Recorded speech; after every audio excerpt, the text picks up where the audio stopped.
오늘의 주요 뉴스입니다. 여야는 총선을 사흘 앞둔 마지막 주말을 맞아 총력 유세전을 펼쳤습니다. 제1당을 넘어서 150석이 넘는 과반수 정당을 만들어야 합니다. 조국의 바이러스와 밀착되어 있는 사람들을 사회적 격리를 여권 내각에서 검진도 180석 전망이 나오자 여당에서조차 속도는 전망이라며 진화에 나섰습니다. 미래통합당은 지지율이 회복되고 있다며 130석 안팎이 가능하다고 주장했습니다. 최근 2주간 해외 유입 확진자 가운데 절반이 미국에서 입국한 것으로 확인됐습니다. 방역당국은 내일부터 미국발 입국자에 대해서 전수검사를 진행하기로 했습니다.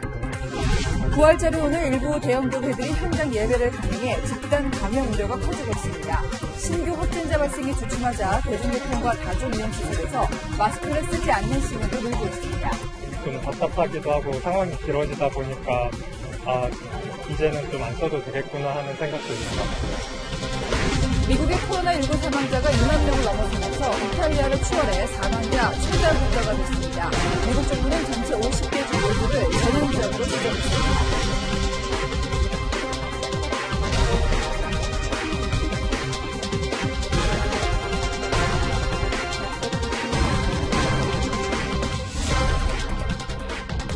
뉴스 시작합니다. 4.15 총선이 사흘 남았습니다. 선거 전 마지막 휴일인 만큼 각 정당들은 전투처럼 하루를 보냈습니다. 먼저 더불어민주당은 마치 수험생이 시험 직전에 오답노트를 복귀하는 것처럼 접전이 예상되는 지역을 집중 공략했습니다. 거물급 상대와 맞붙는 박빙적 후보들을 지원했습니다. 먼저 최수영 기자입니다. 제1당을 넘어서 150석이 넘는 과반수 정당을 만들어야 합니다. 그러면 개혁과제를 원활하게 추진할 수가 있습니다. 민주당은 일당을 넘어 150석 과반의석 차지를 위해 주말 내내 공세적 유세를 이어갔습니다. 타깃은 상대 후보가 거물급으로 분류되는 지역입니다. 이해찬 대표는 충남을 찾았는데 지원 유세한 두 곳 모두 통합당 중진이나 지도부가 버티고 있는 지역입니다. 충남 공주부여 청량에서는 청와대 대변인을 지낸 박수현 후보와 5선에 도전하는 정진석 후보가 박빙의 승부를 펼치고 있습니다. 충남 보령 서천에서는 서천 군수 출신의 나소열 후보와 자유한국당 최고위원을 지낸 김태흠 후보가 경쟁하고 있습니다. 이인영 민주당 원내대표는 서울 동작을 지원에 나섰습니다. 바로 이곳 동작을의 통합당 후보는 나경원 전 원내대표입니다. 한때 협상 파트너였던 나 전 원내대표를 이인영 원내대표가 직접 겨냥하고 나선 겁니다. 공수처를 폐기하겠다. 그것이 1호 공약인 정당의 후보가 아니라 이수진의 손을 들어서 승리의 깃발을 안겨주십시오. 임종석 전 비서실장도 서울 광진을을 다시 찾아 오세훈 전 서울시장과 맞붙은 고민정 후보를 지원했습니다. 채널A 뉴스 최수연입니다.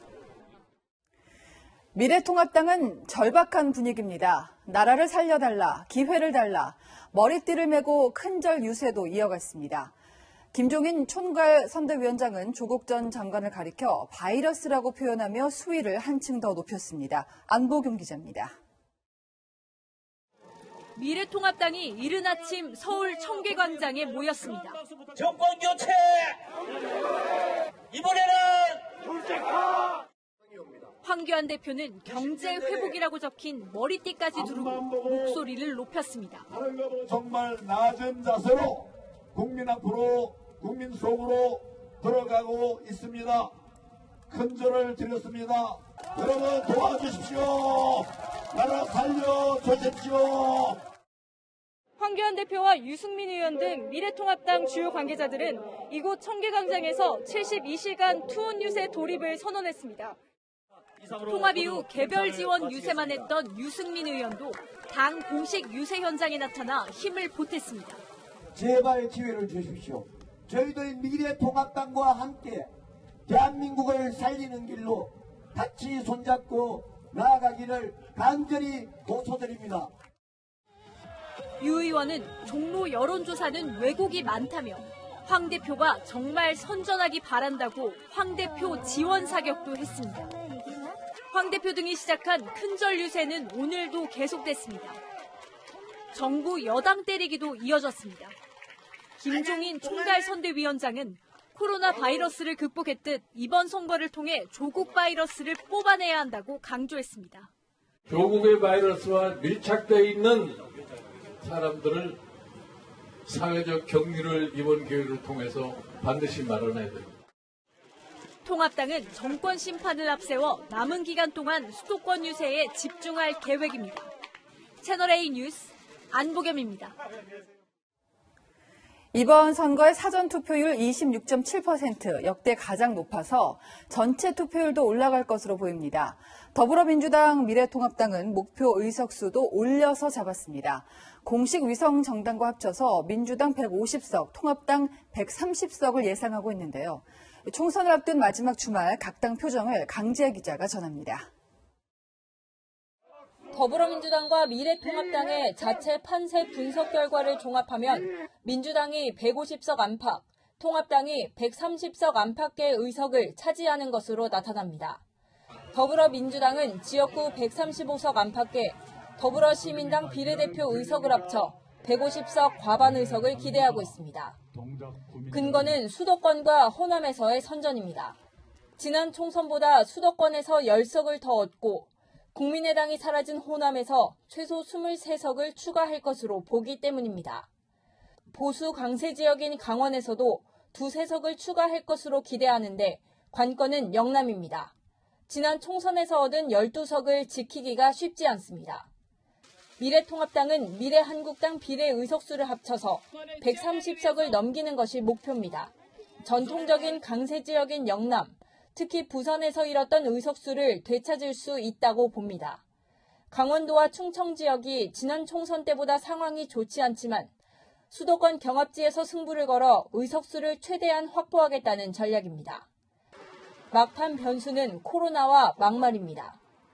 조용하게 차분한 선거를 계속 이어가고 있는데 마지막까지도 그런 자세로 갈 겁니다. 현재 진행형이 국난, 이거에 우리가 힘을 모아서 어떻게 이걸 계속 극복해 나갈 건가? 막말을 지나치게 프레임화해서 선거에 엄청난 영향이 있는 것처럼 이게 몰아가려고 하는 그런 것도 저는 바람직하지 않다고 생각합니다. 이번 총선에서는 중도 정당의 활약이 보이지 않아 양당 구도가 더 뚜렷해질 것이란 전망이 나옵니다. 채널A 뉴스 강지혜입니다. 범여권에선 과반도 훌쩍 넘겨서 180석도 가능하다, 이런 얘기가 나오고 있죠. 이 불씨를 피운 건 유시민 노무현 재단 이사장이었습니다. 정말 압도적인 숫자인데 결과가 그렇게 될까요? 일단 여권은 막판 변수가 생기지 않을까 몸을 바짝 엎드렸고요. 야권은 오만한 예측이라며 힘을 달라고 호소했습니다. 김윤수 기자입니다. 범진보 180, 민생당까지 다 합쳐가지고 비례를 받는 경우에 그것이 불가능한 것은 아니다. 범진보 진영의 180석 차지 가능성 언급을 두고 정치권이 공방을 벌이고 있습니다. 민주당은 섣부른 예측이라며 진화에 나서는 모양새입니다. 바깥에 있는 분이 더 심하게 선거 결과를 섣불리 예측하곤 합니다. 누가 국민의 뜻을 안다고 그렇게 함부로 말할 수 있습니까? 오만하다고 비춰질 수도 있고 지지층 결집에도 도움이 안 된다는 판단에 섭니다. 민주당 윤건영 구로울 후보도 선거가 다 끝난 것처럼 오만한 태도는 안 된다고 했고 양정철 민주연구원장도 모두가 자중자애하면서 더 절박하고 더 간절하게 호소해야 한다고 말했습니다. 야당은 오만하다며 일제히 비판을 쏟아냈습니다. 표를 자기들이 가져가겠다 하면 가져가시는 겁니까? 민주당이 180석 국회 과반 이상을 차지하면 앞으로 우리 국민들 정말 겪어보지 못한 문재인 독재가 시작됩니다, 여러분. 윤석열 총장을 쫓아내고 공수처를 이용해 자신으로 향하는 권력형 비리 수사를 막고 신형 공황국가로 나아가게 될 것입니다. 민주당의 경계에도 불구하고 180석 차지가 현실화될 수 있다는 관측도 나옵니다. 민주당이 목표한 지역구 140석에 더불어시민당과 열린민주당 등 25석 안팎의 비례정당 의석을 더하고 정의당과 민생당 의석까지 합쳐지면 180석에 가까운 의석이 될 수 있다는 겁니다. 채널A 뉴스 김윤수입니다. 네, 그럼 총선을 사흘 앞둔 지금 여야가 꼽은 격전지는 어디일까요? 민주당과 통합당은 공통적으로 서울 중구 성동을과 광진을을 격전지로 꼽았습니다. 각 당이 격전지로 꼽은 지역 가운데는 상대 당이 인정하지 않는 지역도 포함됐습니다. 강병규 기자가 정리합니다.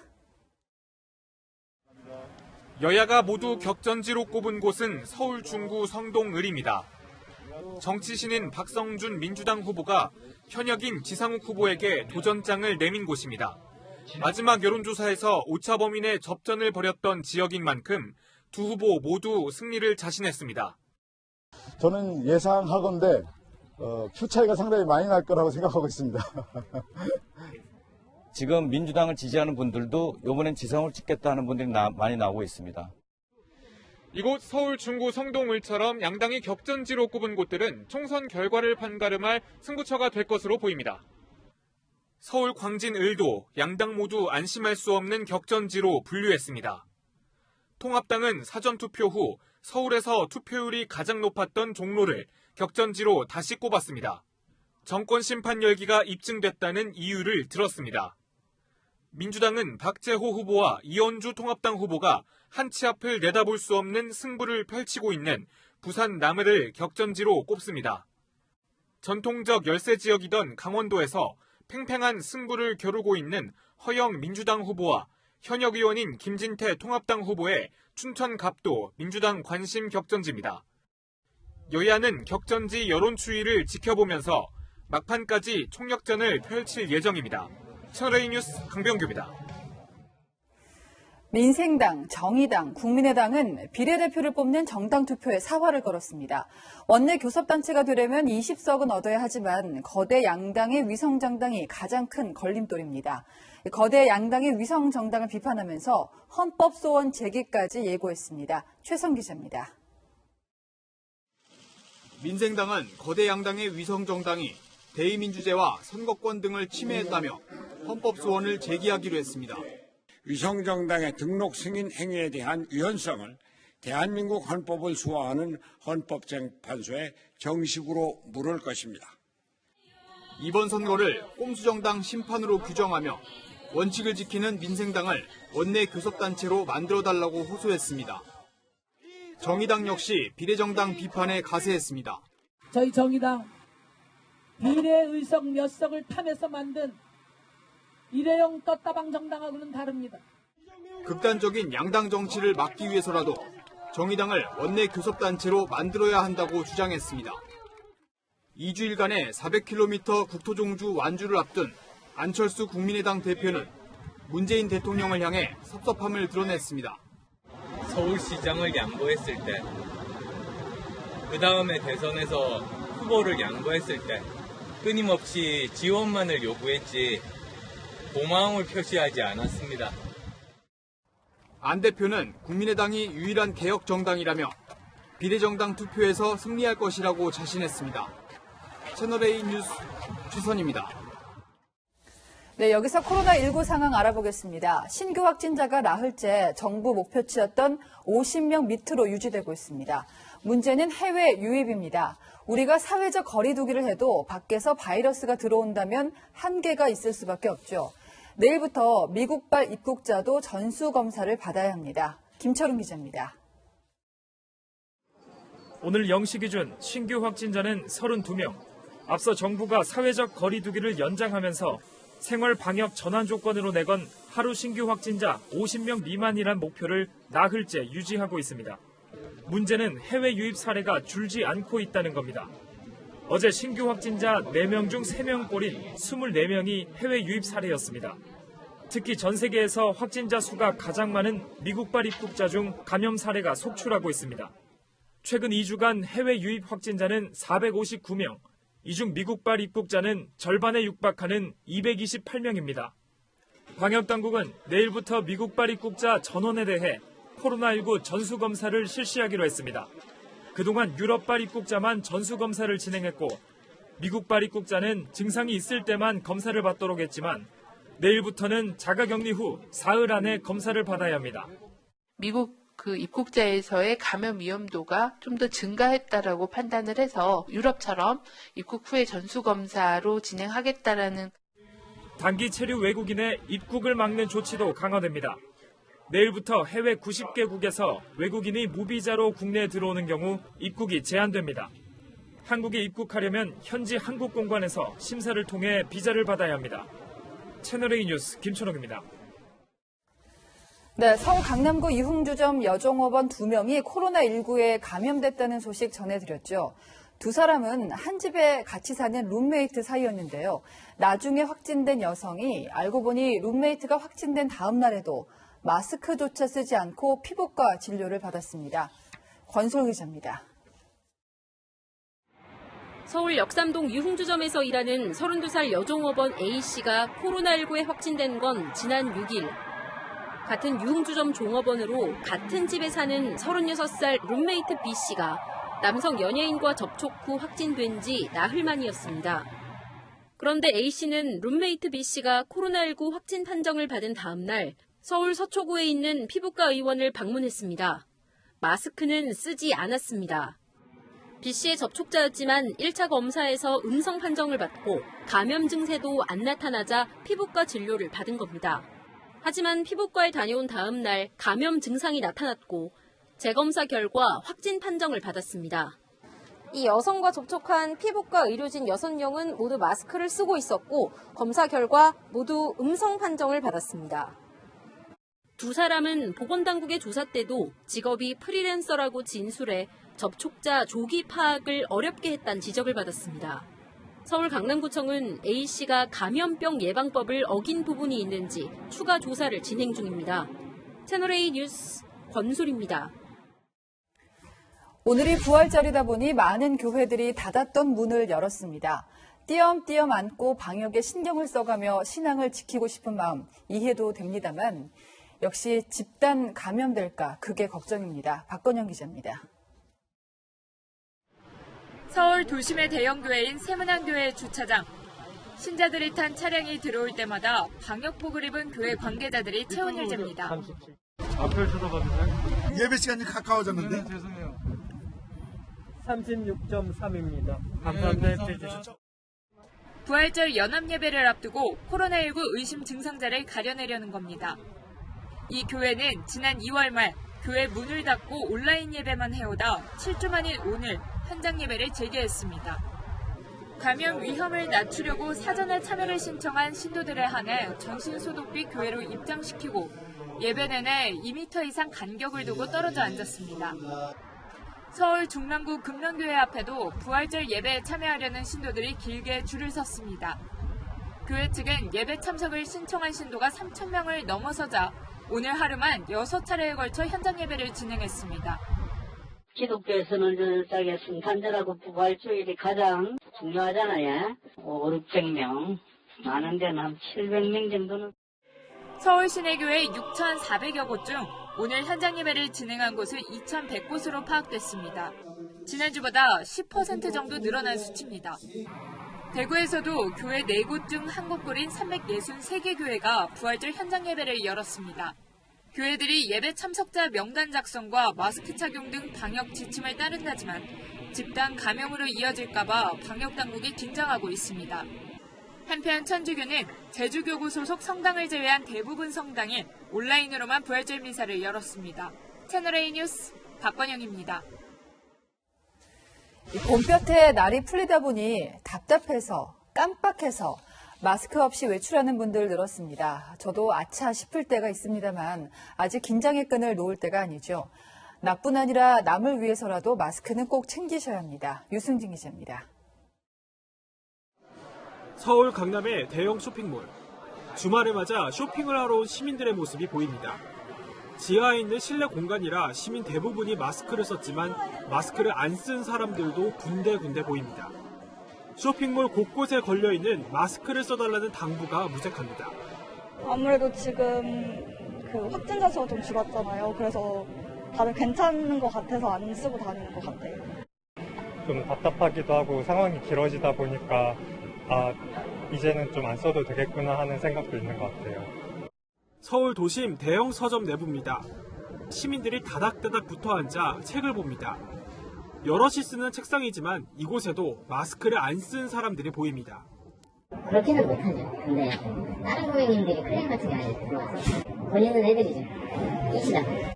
지하철이나 시내버스에서도 마스크를 안 쓰거나 아예 턱 밑까지 내려 쓴 사람이 적지 않습니다.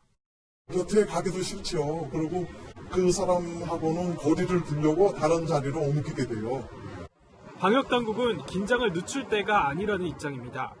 이번 주말에는 사람 간 접촉이 다른 몇 주보다는 증가해요. 아마 가장 많았을 것이라는 그런 지적이 있어서 방역당국은 긴장을 하고 있습니다. 코로나19 사태의 장기화와 사회적 거리두기에 대한 피로감 탓에 시민들의 방역의식이 느슨해지고 있다는 우려의 목소리가 나옵니다. 채널A 뉴스 유승진입니다.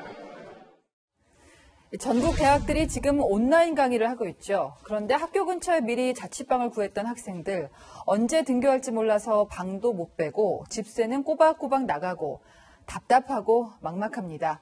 김지학 기자가 이 청년들의 속사정을 들어봤습니다. 지난해 군복무를 마치고 최근 복학한 대학생 김희도 씨. 학교는 서울, 집은 경기도 광주라 지난 2월 학교 근처에 2년 전세로 자취방을 구했습니다. 그런데 온라인 강의만 계속되면서 학교에 갈 필요가 없어진 겁니다. 저희 학교 같은 경우는 2주씩 계속 미루고요. 지금도 학교 말로는 5월에 지금 개강을 한다는 상태인데 5월에 할 수 있을지는 모르겠어요. 전세자금 대출이자를 생각하면 자취방을 빼고 싶지만 다른 세입자가 안 구해져 걱정입니다. 세입자를 제가 구해야 돼서 글을 이제 직거래 카페에다가 올렸는데 근데 이제 지금 계속 안 빠지고 있는 상황이라서 이도저도 못하고 있는 상황이죠 지금. 자취방 월세로 매달 60만 원씩 내고 있는 대학생 김민서 씨의 상황도 마찬가지. 언제 갈지도 모르는 학교 때문에 다달이 월세를 내는 상황이 안타깝기만 합니다. 제가 60만 원을 좀 더 의미 있는 거 쓸 수도 있었을 텐데 그 돈을 제가 낭비하고 있다는 생각이 많이 듭니다. 정부나 지자체가 준다는 긴급재난지원금은 상품권 형식이라 청년 주거비로 쓰긴 어렵습니다. 결국 집주인에게 세를 깎아달라고 읍소할 수밖에 없는 현실입니다. 사용도 안 하는 상태에서 월세는 나가고 좀 막 깎아달라고 하는 그런 방법 지금 하고 있습니다. 사상 초유의 온라인 개강 여파에 청년들이 주거비 부담을 호소하고 있습니다. 채널A 뉴스 김재혁입니다. 무료 식량 배급소에 사람들이 긴 줄을 섰습니다. 세계 최대 강국 미국의 현재 모습입니다. 사망자 수만 2만 명, 세계에서 가장 많은 데다가 경제마저 급속도로 무너지고 있습니다. 코로나19에 심각한 타격을 받고 있는 미국 상황은 윤수민 특파원이 보도합니다. 무료 식료품을 받으려는 차량 행렬이 끝없이 이어집니다. 배급 하루 전날부터 미리 줄을 서기도 합니다. I need a little bit of food to get me through the holidays and things to that nature. They've been hell. It's been hell. Trying to maintain and just trying to... 미국에선 지난 3주간 1,680만 명이 일자리를 잃었습니다. It's very frightening. All of my freelance work is pretty much canceled till June. 미국의 경제 상황이 급속도로 나빠지는 상황에서 코로나19 확진자는 52만 명을 넘어섰습니다. 사망자는 2만 명을 넘어섰고 무연고 시신을 섬에 집단 매장하는 참혹한 상황까지 벌어지고 있습니다. 미국 역사상 처음으로 전염병 때문에 50개 주 전역에 중대 재난 지역이 선포됐습니다. When we're going to be relaxing some of the restrictions, there's no doubt you're going to see cases. 그러나 트럼프 대통령은 국가재개 TF를 오는 14일 띄우겠다고 밝히는 등 경제재개 군불 떼기에 나섰습니다. 트럼프 대통령은 5월 1일을 미국 경제를 재개시킬 새로운 시점으로 보고 있습니다. 물리적 거리두기 완화 결정을 할 수 있다는 뜻입니다. 하지만 반대가 만만치 않습니다. 스스로도 밝혔듯이 상당한 진통이 예상됩니다. 미국 캘리포니아에서 채널A 뉴스 윤수민입니다.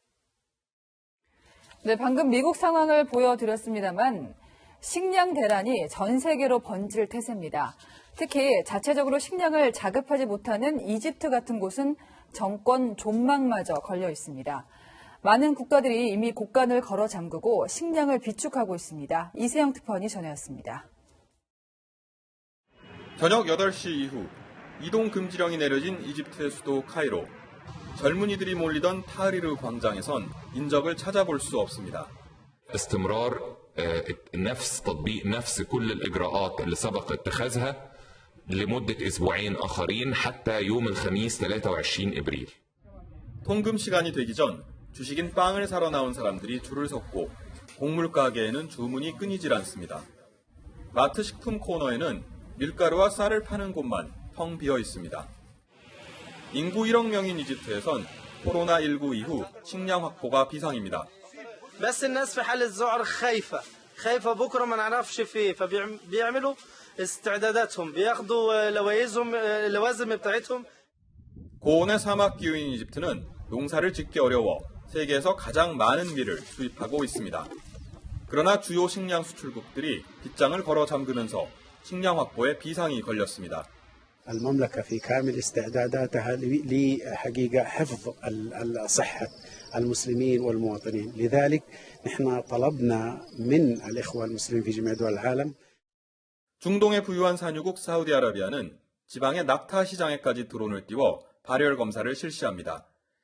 그러나 사우디 역시 식량 부족에 대비하고 있습니다. 식량 비축량 확보에 사활을 걸고 있습니다. 유엔 식량농업기구는 다음 달쯤부터 식량난이 심각해질 것이라고 예상했습니다. 개발도상국들이 직격탄을 맞을 것이란 우려가 나옵니다. 카이로에서 채널A 뉴스 이세영입니다. 네, 세계보건기구 WHO는 중국 눈치만 보다가 코로나19 사태를 이 지경까지 키웠다는 비판을 받고 있죠. 그 비판에 또 한 번 불이 붙게 생겼습니다. 지난 연말 우한에서 비정상적인 폐렴이 돈다는 보고를 했는데도 대만 정부라 그랬을까요? WHO가 묵살했다는 주장이 나왔습니다. 한수아 기자입니다. 대만 보건부 장관이 기자회견을 열고 세계보건기구 WHO를 작심 비판했습니다.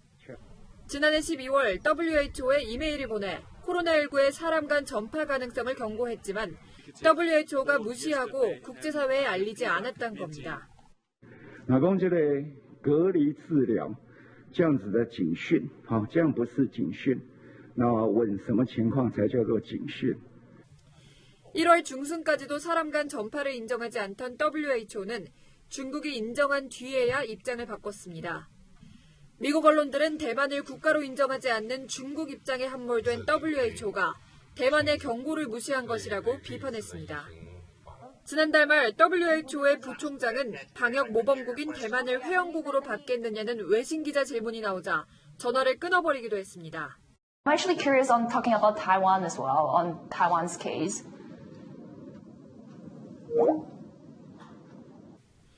사전 통보 여부를 두고 진실 공방이 벌어지자 WHO는 대만으로부터 이메일을 받은 사실은 인정했습니다. 그러나 사람 간 전파라는 직접 언급이 없었다고 반박했습니다. 중국은 WHO를 편들고 나섰습니다. 美方称国际社会未能得到台湾方面的信息，这种说法不符合事实。 그러나 미국은 사전 경고를 했던 대만에 힘을 실었습니다. 트럼프 대통령은 WHO가 할 일을 제대로 하지 않았다며 미국이 자금 지원을 보류할지 이번 주 결정할 것이라고 예고했습니다. 채널A 뉴스 한수아입니다. 에이즈 바이러스가 무서운 건 우리 몸을 지키는 면역세포를 무력화하기 때문이죠. 코로나19 바이러스도 비슷하다는 연구 결과가 나왔습니다. 김단비 기자가 자세히 전합니다. 미국과 중국 공동 연구팀이 실험실에서 배양한 T세포에 코로나19 바이러스를 결합시켰습니다. T세포는 인체에 침투한 병원균과 바이러스를 제거하는 면역세포의 일종입니다. 그런데 실험 결과 코로나19 바이러스가 T세포에 달라붙으면서 T세포의 세포막을 파괴하고 기능을 무력화시키는 것으로 나타났습니다. 연구팀은 세균이나 바이러스를 죽여야 할 면역세포가 코로나19에 파괴될 수 있다고 경고했습니다. 이번 연구 결과를 보도한 홍콩 사우스차이나 모닝포스트는 코로나19가 에이즈 바이러스처럼 인체 면역 체계를 공격한다는 현장 의료진의 주장을 뒷받침한다고 평가했습니다. 중국에서 코로나19에 감염된 일부 고령 환자에게서 T세포가 크게 줄었다는 연구 결과가 보고됐다는 겁니다.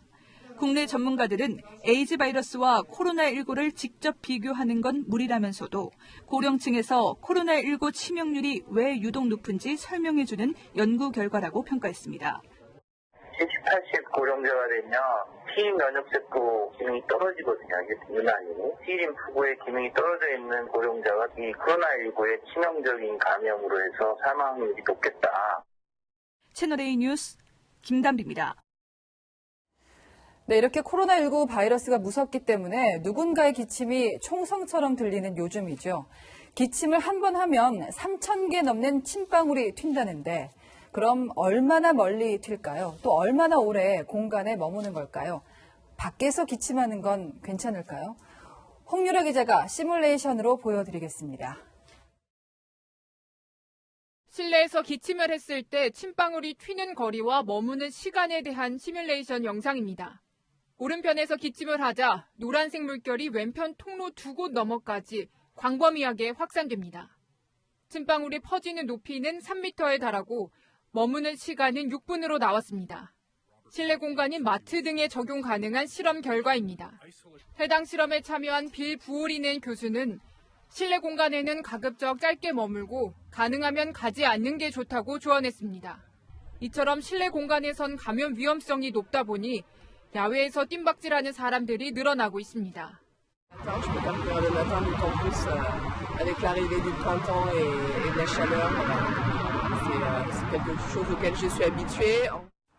그런데 밖에서 조깅할 때 유념해야 할 시뮬레이션 결과가 나왔습니다.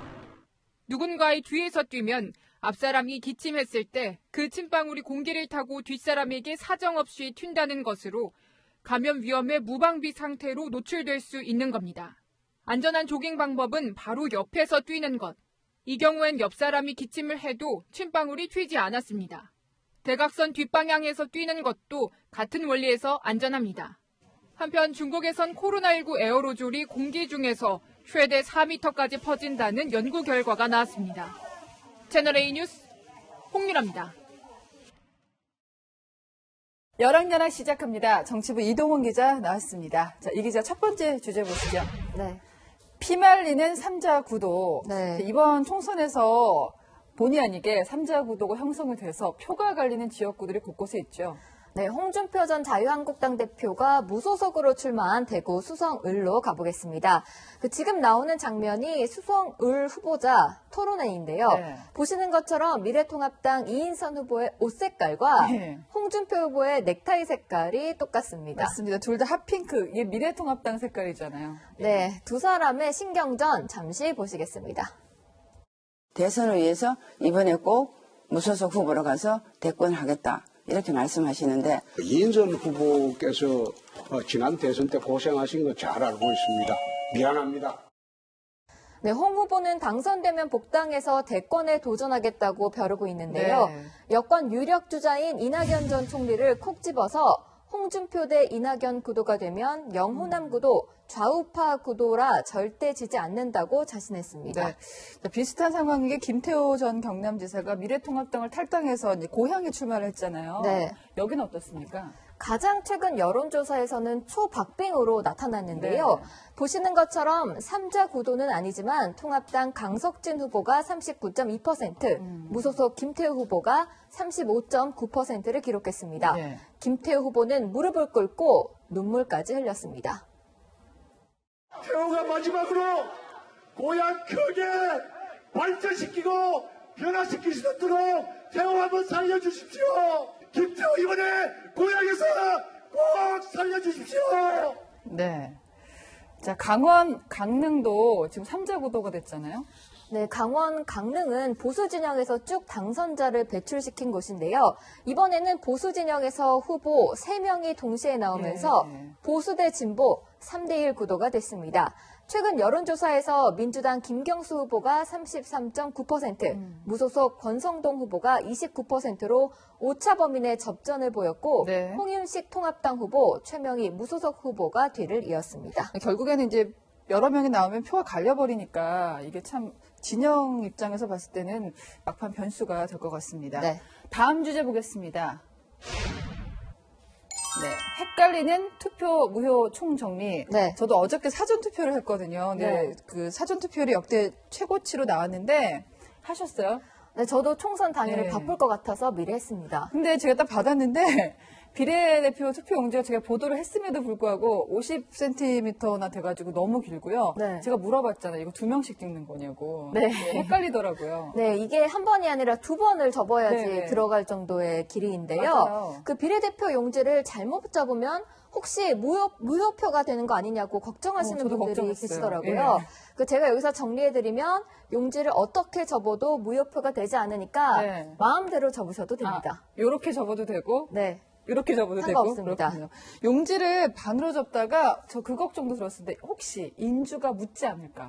그 투표소 안에 있는 기표 용고가 잘 번지지 않는 특수 잉크를 쓰기 때문에 인주가 묻어나는 일은 거의 없을 겁니다. 네. 게다가 기표 용고 도장 모양이 이렇게 전복 모양이잖아요.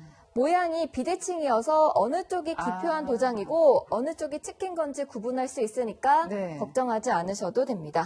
그리고요, 기표란이 아니고 좀 칸이 워낙 많으니까 이름에 할 뻔도 하고 기호, 정당 뭐 다른 곳에 찍으면 어떻게 되나요? 그래도 유효표입니다. 그 같은 후보이기만 하면 이름, 기호, 정당 칸에 2번 이상 찍어도 그 후보에게 투표한 걸로 봅니다. 기표 도장이 후보란을 구분짓는 선에 걸리기만 해도 보시는 것처럼 유효인데요. 네. 하지만 후보 2명의 후보란 가운데에 저렇게 기표하면 무효표가 됩니다. 기표는 그 투표소 안에 있는 기표 용구 그것만 가지고 해야 되는 거죠? 네, 반드시 그렇습니다. 예. 가지고 가신 펜이나 연필로 하면 무효 처리가 되고요.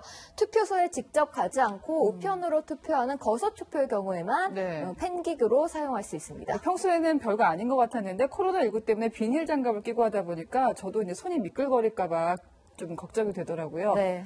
진짜 실제 투표일까지 여러분 조심하셔야겠습니다. 지금까지 여랑야랑이었습니다. 네, 다음 뉴스입니다. 울산에 있는 8층 주상복합 건물에서 불이 나 50명 넘는 주민이 구조되거나 대피했습니다. 사건 사고 강경모 기자가 종합합니다. 검게 그을린 건물에서 희뿌연 연기가 나옵니다. 사다리차로 구조된 여성이 아기를 안고 구급차로 향합니다. 주상복합 건물 2층 원룸에서 불이 났다고 신고가 접수된 건 오전 8시 26분.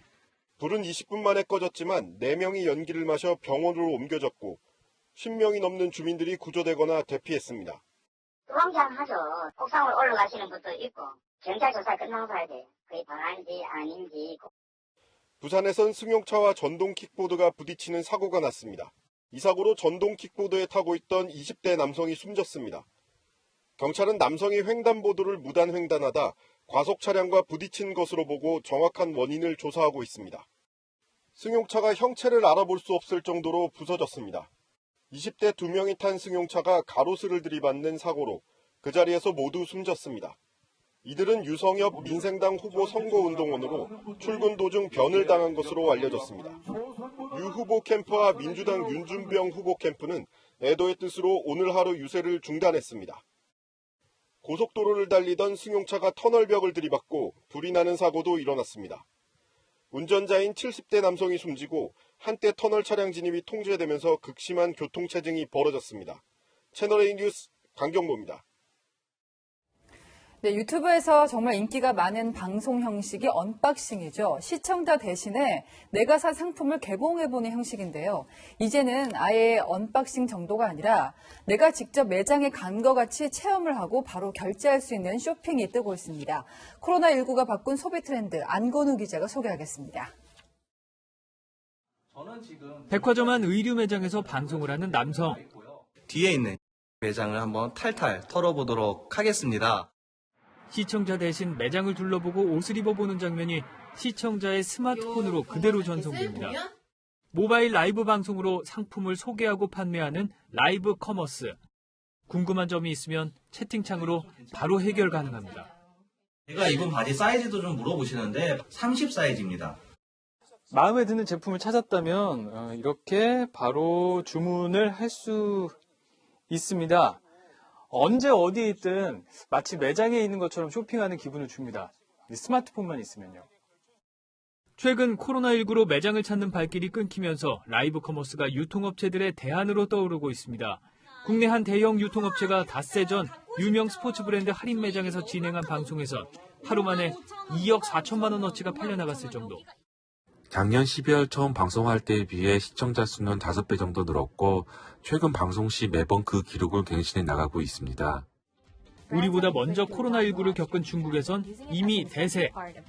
중국 최대 온라인 상거래 업체 알리바바의 라이브 커머스는 코로나19 사태 이후인 2월 한 달에만 신규 판매자 수가 전월보다 719%나 폭증했고 쇼핑 영토를 미국과 유럽으로 넓히고 있습니다. 국내 유통업체들도 온라인에서 판매하지 않았던 해외 브랜드들로 범위를 확대하고 콘텐츠도 다양화하면서 고객 잡기에 나설 계획입니다. 채널A 뉴스 안건우입니다. 종일 쌀쌀한 바람이 불고 구름이 잔뜩 낀 하루였습니다. 내일은 전국이 차차 맑아지겠는데요. 이번 주는 보시는 것처럼 낮 기온이 20도를 넘나들며 한층 더 날이 따뜻해지겠습니다. 단 아침 공기는 여전히 쌀쌀하니까요. 적절한 옷차림으로 건강관리 잘해주시기 바랍니다. 지금 내륙 곳곳에 내리고 있는 비는 내일 새벽에 대부분 그치겠습니다.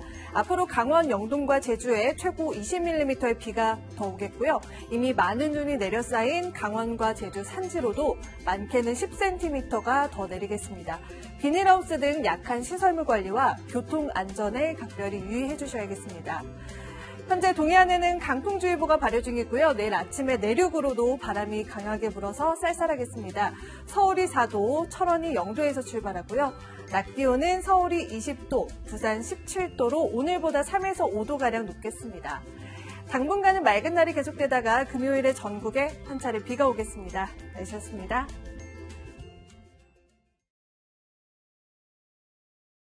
표를 얻기 위해 머리를 숙이는 정치인들의 모습입니다. 안타까운 건 선거철에만 이런 모습을 볼 수 있다는 거죠. 대량 살포되는 공약도 그렇습니다. 유치하겠다, 조성하겠다, 건립하겠다. 선거 전에 날아온 두툼한 공보물에는 너도 나도 내 집 앞에 지하철역을 놔주겠다고 하는데요. 그 약속을 다 지키면 수도권에 새로 생길 역만 100개가 넘는다고 하죠. 이번 총선에서 지역 출마 후보 400여 명이 내놓은 공약만 13,000여 개. 이걸 다 이행하려면 1년 정부 예산에 8배가 필요하다는 분석도 나옵니다. 사흘 앞으로 다가온 총선. 누가 빈수레인지, 누가 믿을만한지, 어떤 약속이 급조됐는지 유권자들이 똑똑해지는 수밖에 없습니다. 뉴스에 마칩니다. 주말은 조수빈입니다.